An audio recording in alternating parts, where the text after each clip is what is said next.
پلار ته کپړې ویستلې چې کله دې کپړې ویستلې د مور یو څادر و هغه څادر له خپل مور ورکه دا څادر په دوه ځای کړ د یو نه لنګ جوړ کړ د بلې کمیس جوړ کړ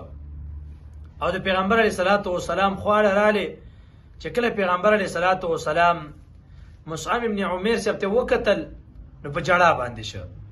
پیغمبر علیه الصلاۃ والسلام مبارک د سترګو نه ډېرې اوښکې لاړې ویې فرمایل چې ګوره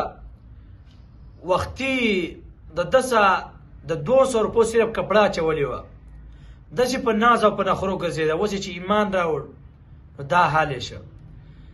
دې وجې نه چې څوک هم د پیغمبر علیه الصلاۃ والسلام سره مینه کوي د هغه په نقش و قدم باندې عمل کوي نو فقر و فاقه دا په ډېر زر راځي خو دا فقر و فاقه تاسو پته شته حدیث کې راځي پیغمبر علیه الصلاۃ والسلام